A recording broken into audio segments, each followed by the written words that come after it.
Blessed Christmas to each one of us, to everyone.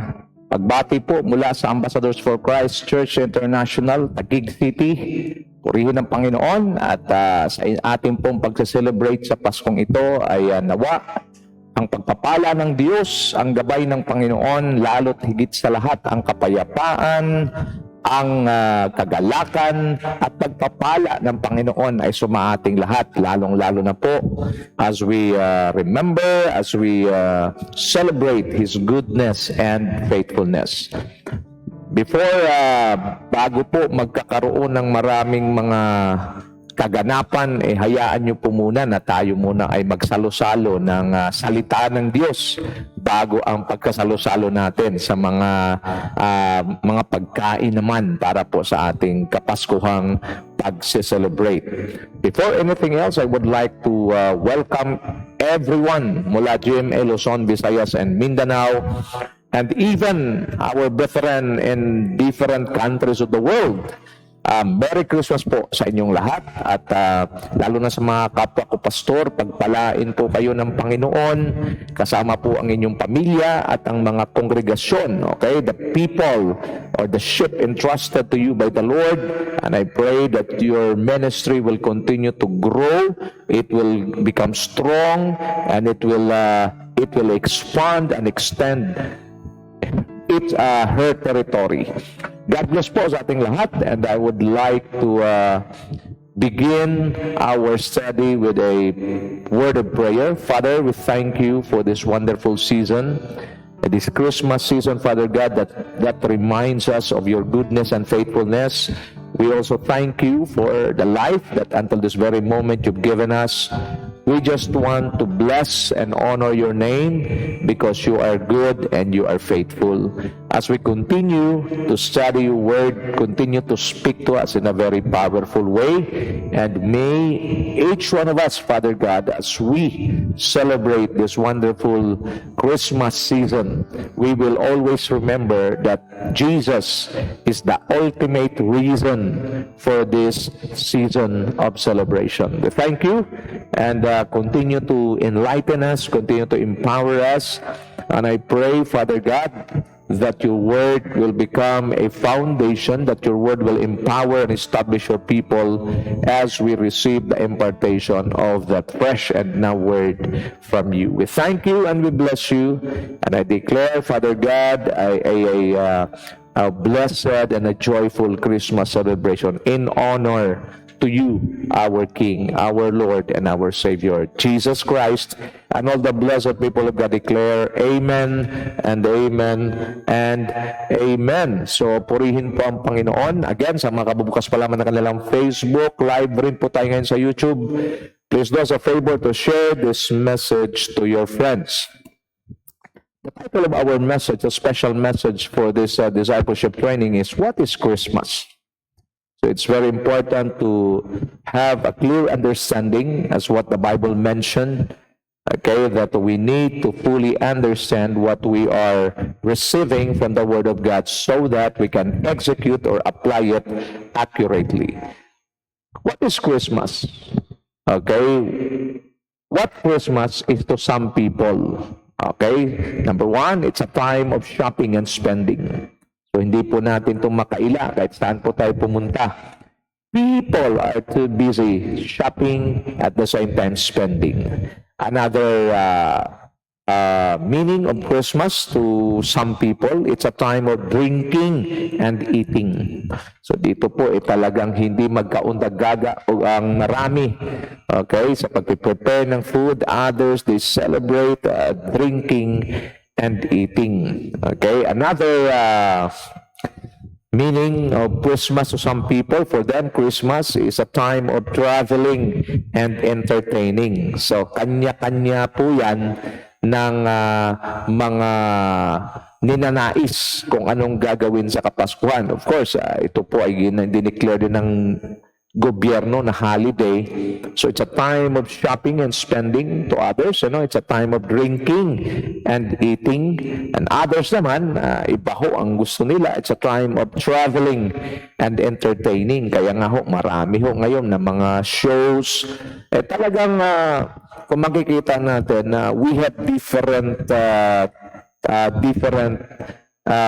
interest when it comes to Christmas celebration. Now, but what is the real meaning of Christmas according to what the Word of God says, according to the Bible?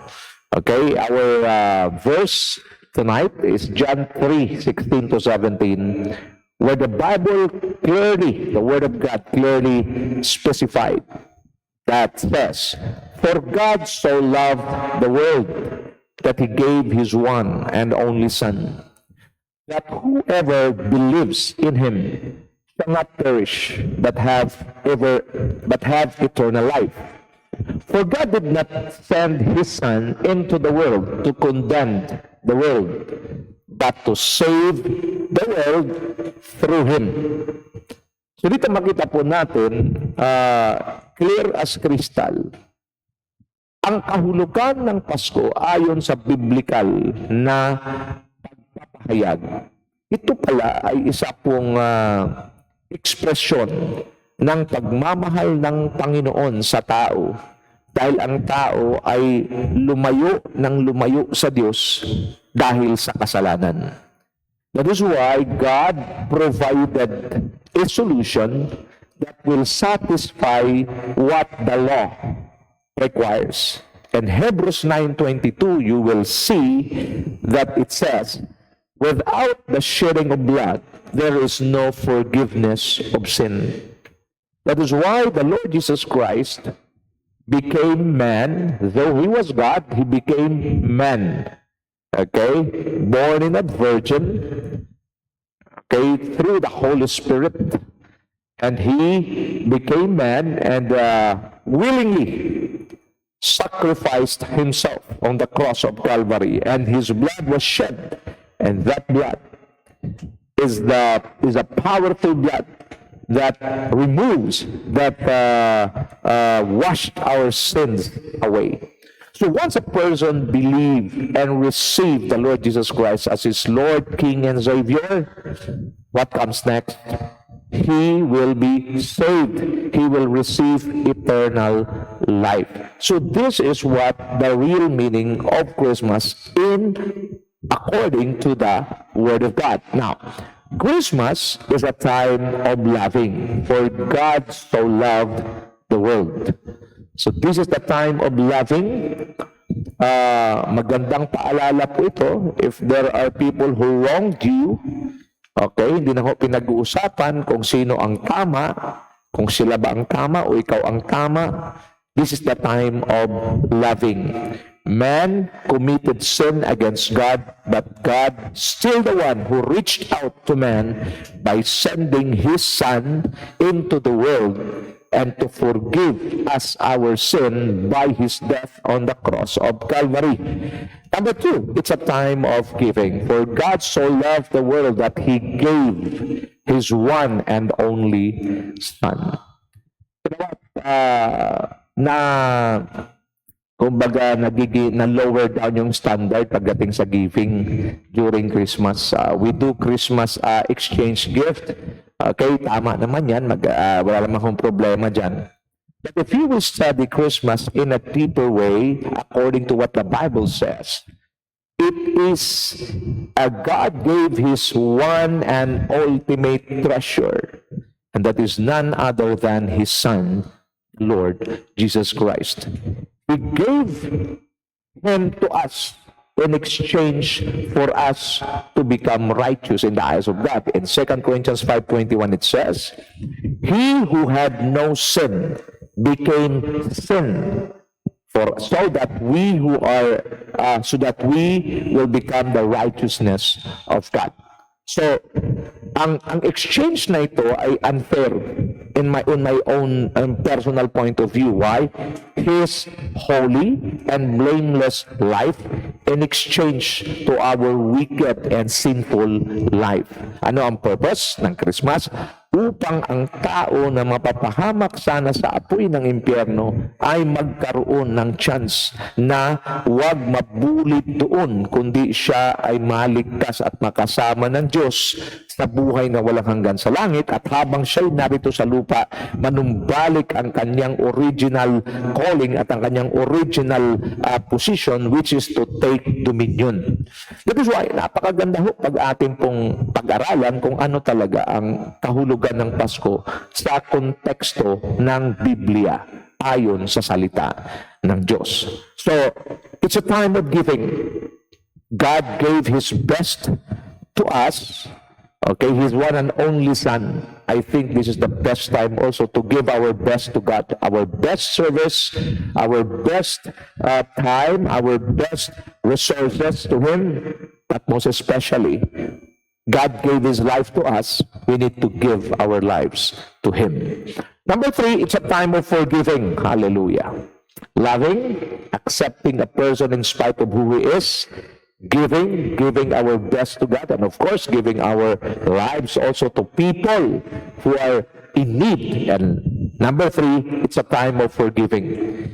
God never looks at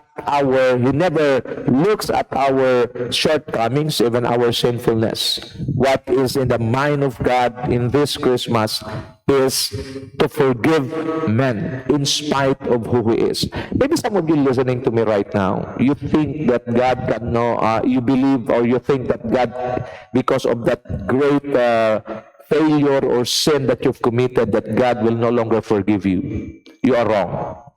Because this Christmas, God sent a very strong message to each one of us, to every person listening right now.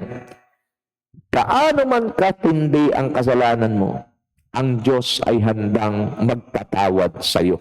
Ang sabi ng Bible sa Psalms 103, kung ang ating kasalanan ay mula sa hilaga hanggang sa kanluran, kayang-kaya itong patawarin ng Diyos at linisin tayo sa lahat ng ating pagkakasala at pagkakamali. You can just imagine, wala pa naman sigurong tao ang nakakagawa ng kasalanan mula hilaga hanggang kanluran. From the east to the west. Okay? So, wala pa naman siguro nakagawa ng ganyan. Pero kung sakali man na ganong katindi ang inabot na nagawang kasalanan ng isang tao, kung siya'y handang humingi ng tawad at lumapit sa Diyos, ang Diyos po'y handang magpatawad. Ngayon, maaaring umabot na ho ang Pasko at mayroon pa mga taong nakasakit sa atin. So this is the best time to forgive, because as what God mentioned in this, in the prayer that He taught to His disciples, kung kayo po'y magpatawad, sabi ng Panginoon, kung kayo nagpapatawad, papatawarin kayo ninyong amang nasa langit. Kung hindi naman kayo nagpapatawad, hindi rin kayo patatawarin ninyong amang nasa langit. So this is the best time to forgive our enemies, to people who wronged us, people who disrespect us. This is the best time to release forgiveness, and let us set ourselves free. So Christmas is a time of freedom, to be set free from all resentment, to be set free from all grudges, to be set free from unforgiving spirit. We need to forgive, because this is one of the great attributes of God. Forgiving. He is a forgiving God. So kung mayroon din tayong nagawang kasalanan, mayroon tayong mga na-offend na mga tao, o mayroon tayong nagawang kasalanan sa isang tao, I think this is the best time also to ask for forgiveness. This is what Christmas is all about. Another thing, it's a time of rejoicing. Okay? It's a time of loving, it's a time of giving, a time of forgiving, and of course, a time also of rejoicing. Rejoice.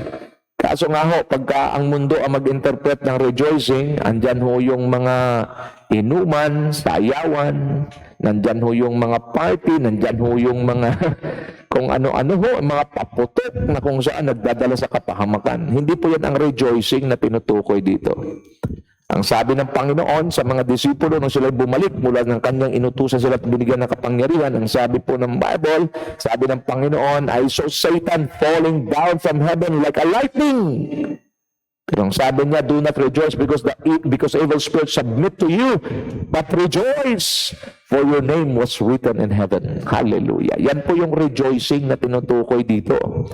We rejoice because our names were already written in the book of life of heaven. And we rejoice because one day we will leave this world and we will be united with our God in heaven forever and ever. We rejoice because while we are still here on earth, our God is faithful, our God is good to provide for us, to protect us. And if we are in a difficult situation, we rejoice because God is ready, always ready to intervene in our situation. He can turn the table into our favor. Hallelujah. Palapakan nga po natin ang Panginoon. But the world misinterpret this rejoicing. Ang rejoicing nila ay talagang inuman, sayawan, kainan, traveling. My friends, I'm not saying these things that other people do are bad.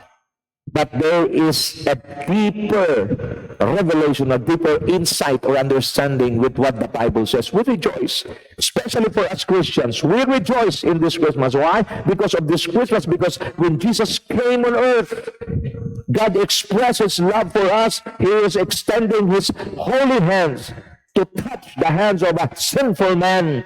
And Jesus became the mediator. He holds the hand of the holy God, and He holds the hand of the sinful man, and He begins, He reconciled us to the holy God, and praise God through Christ. We now rejoice. It's a time of rejoicing. Why? Not because of many preparations, because of many food, because of many blessings that we receive. It's a time of rejoicing because our name were written in heaven. Hallelujah. Are you happy for that? And number 5, Christmas is a time of remembering. Okay? It's a time of remembering. Remembering what? Number 1, remembering His life. His life. He gave His life for us. We do not deserve, but He loved us. He gave His life. Number 2, His teachings. Let us remember His teachings. Love your enemy. Love one another. Honor one another. Support one another. Love your enemy. It is very important, my friends. The teachings of the Lord Jesus Christ. Today, naglipaan na ho ang dami-daming teachings. You want to make sure that the right teachings, you receive the right teachings, the accurate teachings, go back to the Bible and refer to the teachings of the Lord Jesus Christ. His miracles. Hallelujah. Don't you know that God, He always do a miracle in our lives every day? What is it? Pastor, what is it? Our lives. The moment we wake up in the morning, every gising is a blessing. Every gising is thanksgiving. Every gising is rejoicing in the presence of the Lord. May milagro, may miracle na binibigay ang Diyos sa bawat isa sa atin at ito walang iba kundi ang buhay. Kung buhay ka pa ngayon, 2024, buhay ka, malakas ka, malusog ka, naglilingkod ka pa. Lalo na ho sa mga kapwa ko mananampalataya.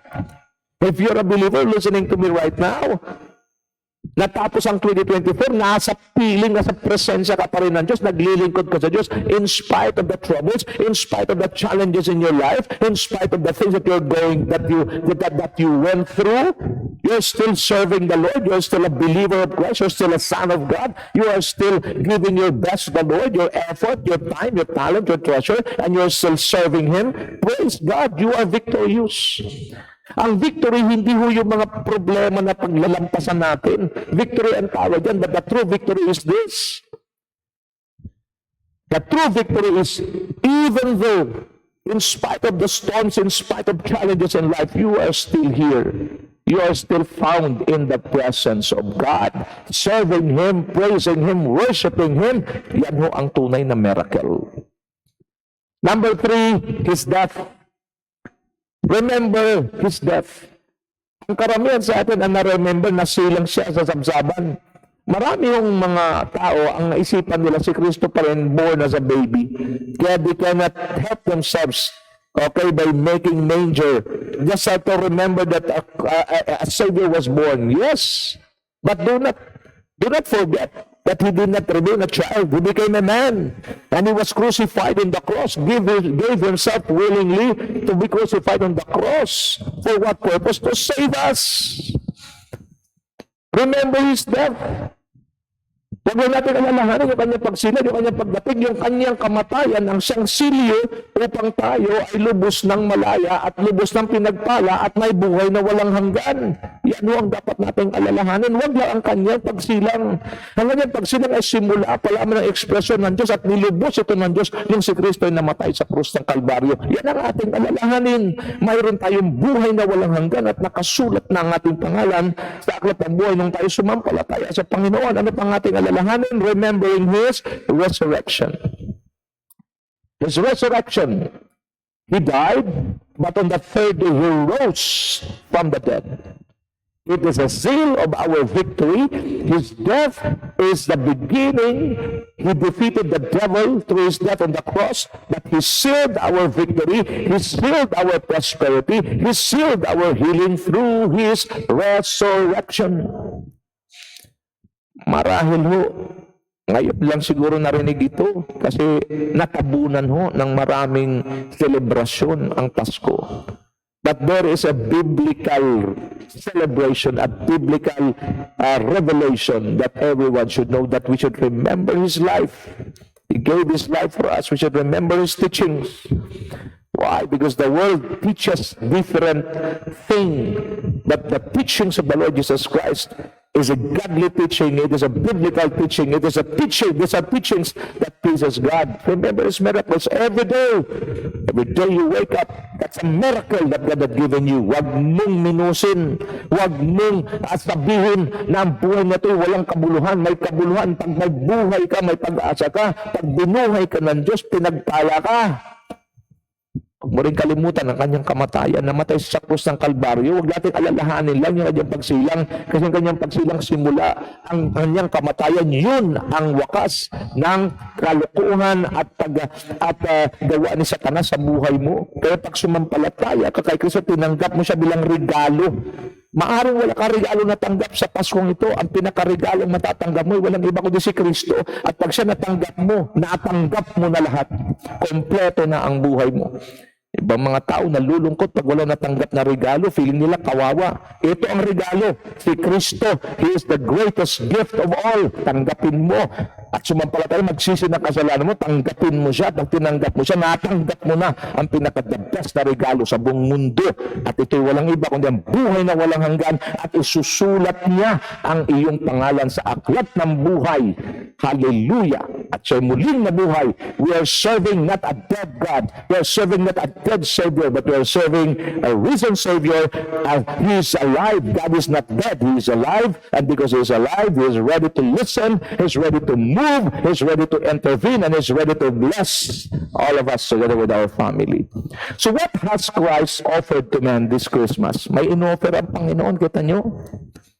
If you are really studying the Bible very clearly, what has Christ, Jesus, offered to man this Christmas? Number one, reconciliation. Therefore, Romans 5:1, since we have been justified through faith, we have peace with God through our Lord Jesus Christ.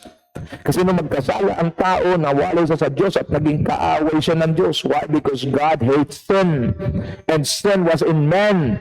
But through Christ, when He came to earth, He brought peace and He brought reconciliation so that a holy God, the wrath of the holy God will no longer hunt or will no longer be put or experienced by man, because that wrath of God was placed on Christ instead of us. He took our place and He died on the cross, and the wrath of God fell on Him that supposedly it should fall on us. It should fall on us. What happened? See? Yan ang Christmas, reconciliation. Tayo na ang may kasalanan, si Lord pa rin ang nag-reach out sa atin. Sana ito rin ang gagawin natin. Sa mga tao na gumawa ng hindi tama sa atin, or may nakagawa sa'yo ng talagang mali, Ayaw mag-reach out yan. Ikaw na lang mag-reach out. Bakit? Yan ang tunay na Christian character. Romans 5:10, for if while we were God's enemies, nakita niyo, tayo po yung kalaban talaga ng Diyos dahil sa kasalanan, we were reconciled to Him through Christ, through the death of His Son, Jesus. How much more, having been reconciled, shall we be saved through His life? Ang pakikipag-reconcile natin sa Diyos, si Kristo lang ho. He is the only mediator between God and man. Wala na hong iba. May ini-introduce pa yung iba. Wala na ho. Only the Lord Jesus Christ is the mediator between God and man for man to be reconciled with God. That is why Jesus mentioned in John 14:6, I am the way, I am the only way, the only truth, and the only life. No one can come to the Father except through me. Ito ho ang Pasko, reconciliation. Number 2, Jesus offered restoration. Napakaganda ho nito. Galatians 3:26-29, so in Christ Jesus, you are all children of God through faith. For all of you who were baptized into Christ have clothed yourself with Christ. There is neither Jew nor Gentile, neither slave nor free, nor is there male and female. Wala na hong difference. Okay, wala nang mayaman, walang mahirap, walang malaya, walang Panginoon or amo, wala na rin Hudyo, wala nang Hintil, at lalong wala nang difference between male and female. For you are all one in Christ Jesus. This Christmas, God expressed to us na wala ho siyang favoritism, wala ho siyang tinatawag na may tinatawag tayo na mayroon tayong tinatawag na favoritismo. Wala gayon. Sa Diyos, pantay-pantay na lahat kay Kristo. Pinapaunawa sa atin ng Panginoon kasi maraming mga tao tinitingnan ng sarili nila maliit. Okay, mas mayaman sila sa amin, mas mayroon silang magandang kalagayan ang status sa lipunan. No, in Christ we are all the same. Okay, walang favoritismo si Kristo. Wala siyang tinatawag na mayroong term yan eh. Okay? Wala yung tinatawag na mayroong magaling, mayroong mataas sa Diyos, pantay-pantay lahat. Yan ang mensahe ng Christmas. Kaya wala tayong karapatang i-down ng iba, siraan ng iba. Dapat tayo ho ay magmahalan. Dapat tayo ho ay magpalakasan. If you belong to Christ, then you are Abraham's seed and heirs according to the promise. Restoration. God, the moment a person believes the Lord Jesus Christ as a gift, he will receive Him as his Lord, King, and Savior, and believe in Him. What comes next? He will be restored to his original position. What is it? To take dominion. That is why a person who believes and receives the Lord Jesus Christ as his Lord, King, and Savior, he has now power, he has now authority over the devil. He has now authority to destroy all the works of the devil, and he has now the power to regain back his authority, to regain back what the devil had stolen. In the name of Jesus, I declare what the devil had stolen from you, as you receive the revelation tonight, that the devil will return it to you plus interest. Why? Because Jesus offered restoration to each one of us, especially to all people, not just in the Philippines, but in the whole world.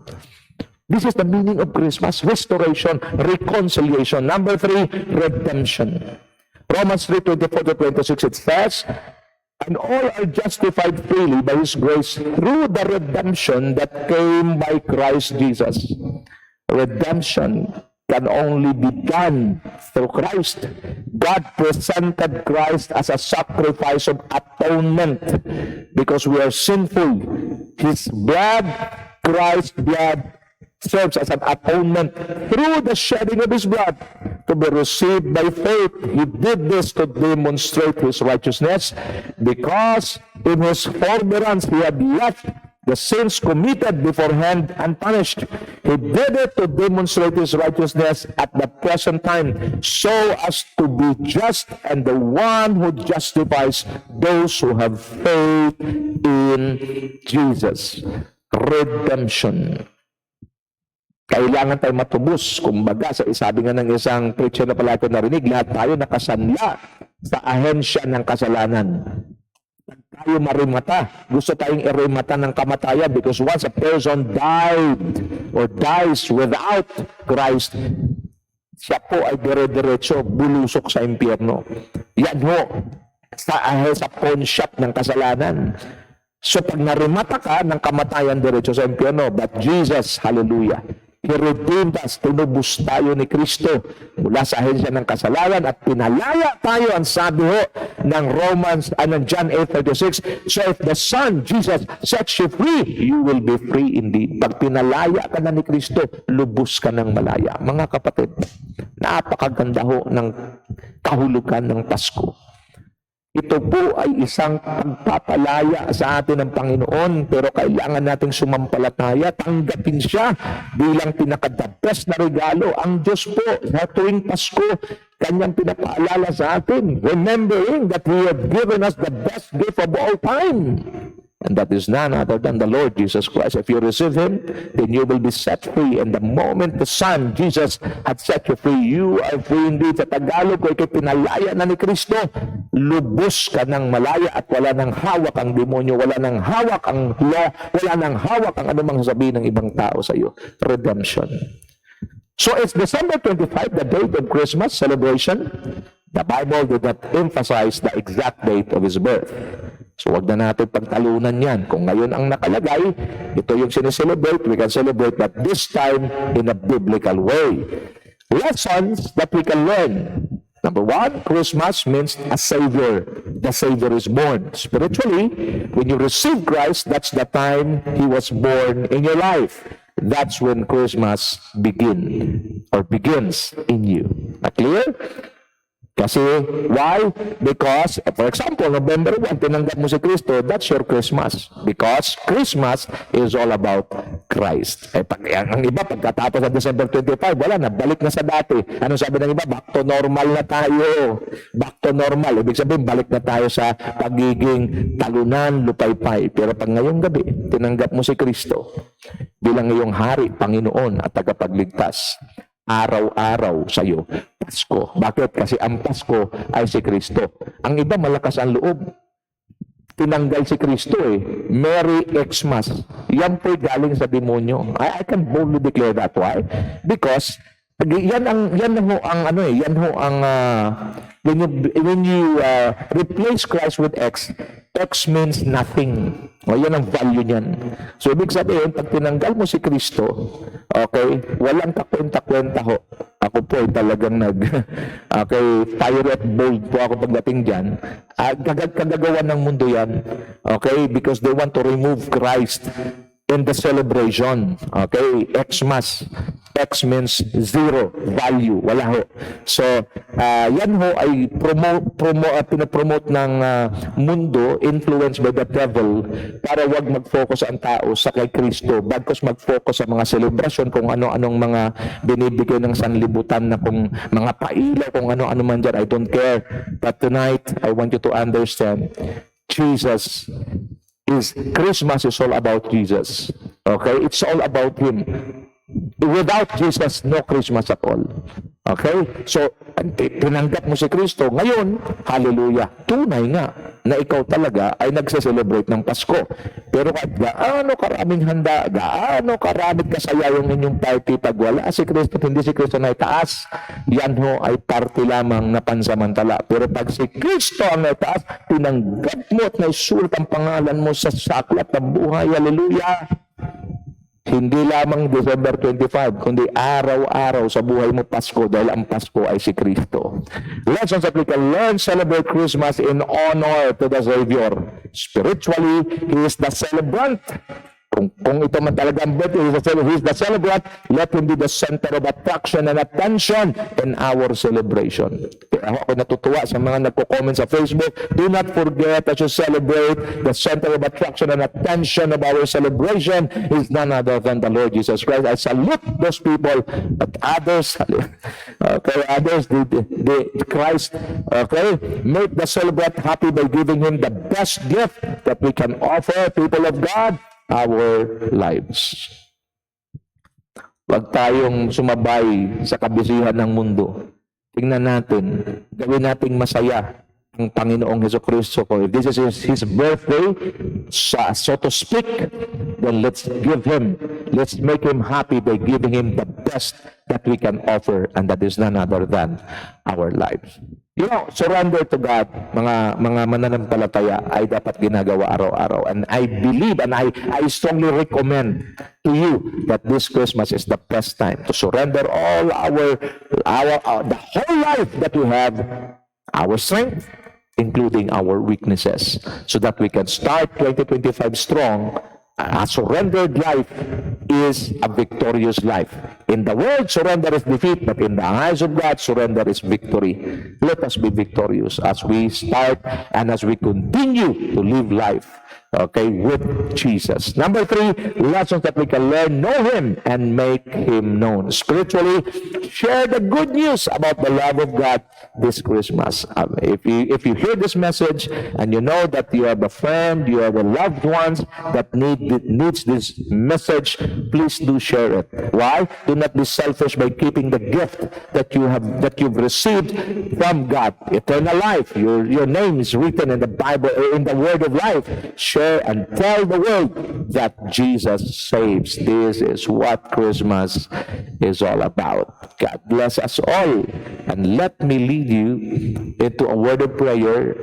Kung kayo po nakikinig ngayon at you are in struggle, you're struggling in life, mahirap ang buhay, you know, one of the reasons why Jesus came is to set people free.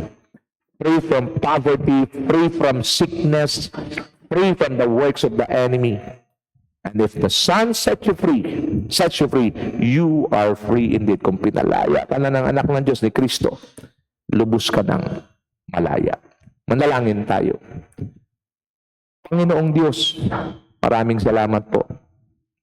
Sa Kapaskuhang ito, pinaliwanag niyo sa amin at pinapaalam base sa inyong mga salita na ang tunay na kahulugan ng Pasko ay si Kristo, hindi ang selebrasyon ng mundo. Okay, Panginoon, dalangin ko sa lahat ng mga nakapakinig ngayon, tanggapin po nila kayo bilang greatest gift, because you are really the greatest gift of all. Christmas is Christ, and Christ is Christmas. Without Christ, ang selebrasyon ay pansamantala. Subalit pag si Kristo ay aming tinanggap bilang regalo ng Diyos at sinampalatayanan at ginawang hari, Panginoon, ng aming buhay, ang Pasko sa amin ay hindi lang December 25, kundi araw-araw. Dahil ang Pasko ay si Kristo. Kapatid, kung gusto mo tanggapin ng Panginoon, sumunod ka sa akin sa panalangin. Panginoong Jesus, maraming salamat po sa iyong walang hanggang pag-ibig sa amin o sa akin. Tinatanggap kita bilang regalo ng Diyos sa akin, at ika'y tinatanggap ko na sampalatayanan bilang aking Panginoon, Hari, at kapagligtas ng aking buhay. Maraming salamat po. May Pasko. Ito ang aking dalangin sa pangalan ng Panginoong Jesus. Amen and amen. Kung sumunod po kayo sa panalangin yan, i-bless kayo ng Panginoon at buong puso niyong ginawa. Simula ngayon, araw-araw, Pasko. Maraming salamat po. A blessed Christmas to each one of us from Ambassadors for Christ Church International at sa aming pamilya po. Papunta po sa inyo, kami po nagdideklara ng kapayapaan, kasaganaan, at patuloy na pinagpalang buhay at maapoy na paglilingkod sa Diyos. Araw-araw kay Kristo tayo. Your table will never run out of food. There will be food at your table wherever you go. The Lord be with you whatever you do. The Lord will bless all the works of your hands. This is my prayer and declaration in Jesus' most powerful name. Amen and amen. Shalom.